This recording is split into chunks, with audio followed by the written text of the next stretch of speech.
لقد عاد فصل الشتاء، وقبلت حبات المطر جبين الأرض، وفاح معها عطر الشتاء، فتغتغ الرذاذ نوافذ البيوت، ودعب ستائر المساكن، وصاح صوت السماء بالرعد.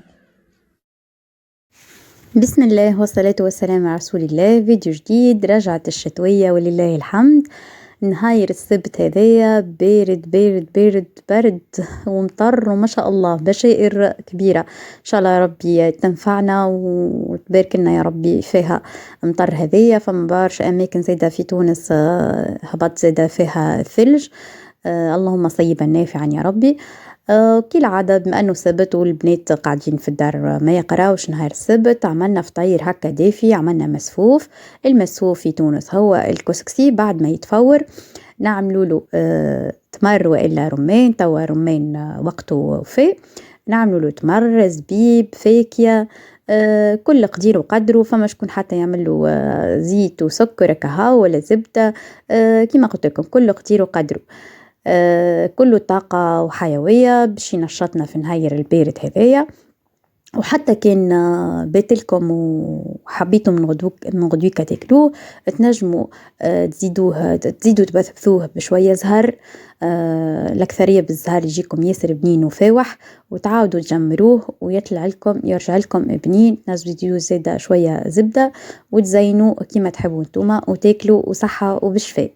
فيديو اليوم إن شاء الله فيه روتين هكا خفيف شوية في الصالة، بما أنه أنا في العادة في الويكاند ما نعملش روتينات وما نقضيش في الدار وما نسيقش، نتلهي بالصغيرات بقرايتهم باش نرجع لهم اللي قراوه في الأسبوع كامل، وإلا زيدا باش ندللهم شوية ونعوضهم على النهارات الأخرين اللي يقراوا فيهم.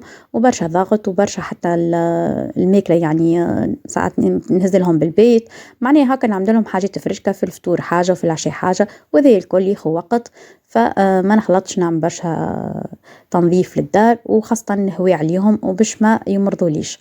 نهاير اليوم زيدا باش نحكي لكم على موضوع الصغيرات كيفاش يتعاملوا معاهم، خاصة وهذه شغل المشاغل متاع كل الأمهات والوالدين بصفة عامة في وقتنا توا. يلا جيبوا قوتكم ولا كويستي ويجاو اسمعوا شنو باش نحكيو اليوم.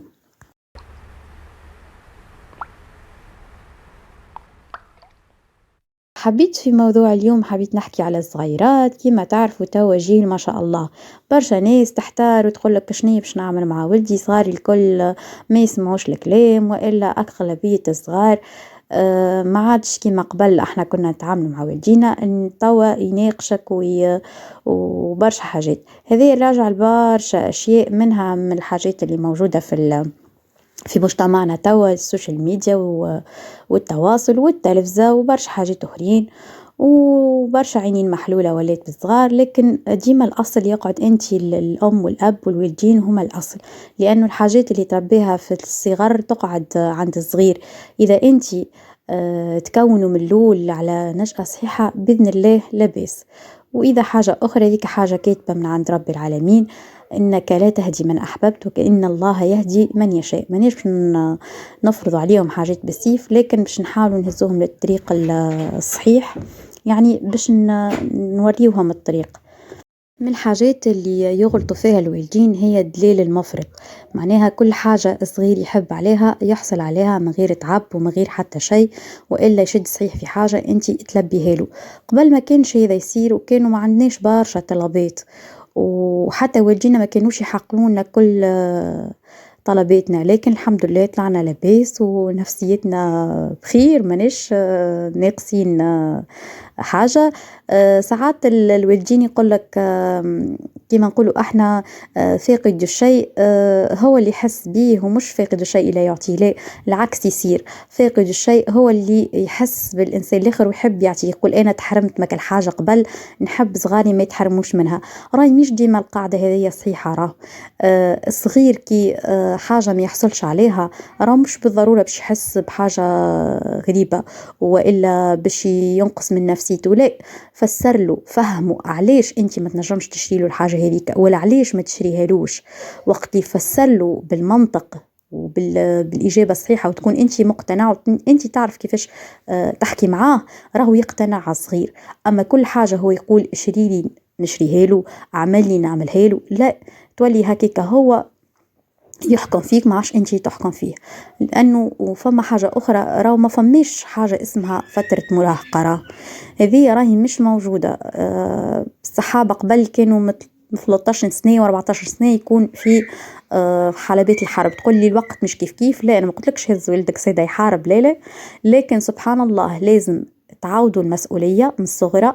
يعاونك في قضية، يعاونك في شرين القضية، يعاونك في الدار، يعاونك في كل شيء. حملوا المسؤولية على قد جرمه هو، على قد كنتو هو، وعبيله وقته. ما تخليش وقته ديما في التليفون ولا في التلفزة، عبيله وقته بحاجات. فما هوايات، فما نوادي، فما النوادي الرياضة، فما صالة الرياضة، فما نوادي متاع أشغال يدوية، فما قرآن، فما كل شيء تنجم تعمله. راهو السبت لحد راهو ما شاء الله تنجم تقولي في سير الأيام عندك الحق.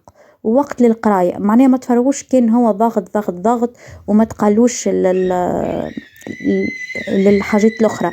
معناها زيد رسخ فيه أمور دينه باش ينجم هو يطلع لك بالحق صغير راضي والديه ويبر في والديه. مش انتي ما تغرسش فيه الحاجات الأساسية والأخلاق الأساسية. ومشكلتك ديما كان القراية، ومهم كان يطلع لك قراي ولا ممتاز، ولا باش تخمم كان في مستقبله انه يضمن مستقبله المادي. راهو المستقبل المادي ولا الدراسة ولا أي شهادة عندك وما عندكش كيفاش تتصرف ولا ناقص، ما تنجمش تحكي، ما تنجمش توصل الكلمة اللي أنت تحس بها، ولا هذوما راهم يعلموهمش في المدرسة تنمية بشرية، ولا كيفاش تتكلم، ولا كيفاش تتعامل مع العميل، ولا كيفاش تتعامل مع الإدارة مع الحريف. راهو هذا كل ما يتعلمش في المدرسة. لكن الحاجات انت كي تغرس فيك الثقة والمسؤولية، هو يطلع يعرف يحكي، ويعرف كيفاش يدخل في المجتمع، ويعرف كيفاش يتصرف في حياته. هذه قوسين حبيت نحلهم، وموضوع هو كبير برشا، لكن هكا حاجات هكا أساسية تفيدكم وتذكركم فيه. ذكر فإن الذكرى تنفع المؤمنين. راهو الدليل المفرط راهو ينجم ينقلب عليك وينقلب على صغيرك، في اللي يكون باش تكون إنسان ما شاء الله متميز يطلع إنسان فاشل. فخاصة معك انتي وفي أخلاقه في كل شيء. فديما حاول التوسط في كل شيء، في الدراسة، في الترفيه، في الحاجات اللي يطلبها. معناها راك ماكش باش تؤذيه، ومش صحيح انك تؤذي له نفسيته اذا قلت له كلمة لا. لا، بالعكس، راك انت باش تبني له شخصيته، باش تحفزه في حاجات. ساعات حاجه كي تقول له لها عليه لا، باش تحفزه باش يعملها وباش يقدم ويولي يحب يعملها، لكن بطريقه منطقيه. وتحكي انت معاه وتحسبه كأنه اخوك، وتفسر له حاجه بالسياسه وبالعقل وبالمنطق، راهو يقتنع. هذا هو القوسين اللي حبيت نفتحهم في موضوع اليوم. هذه الفطير متاعنا، عملت لهم هكا صحين مقلي. تعرفوا الصغار الكل يحبوا على المقلي.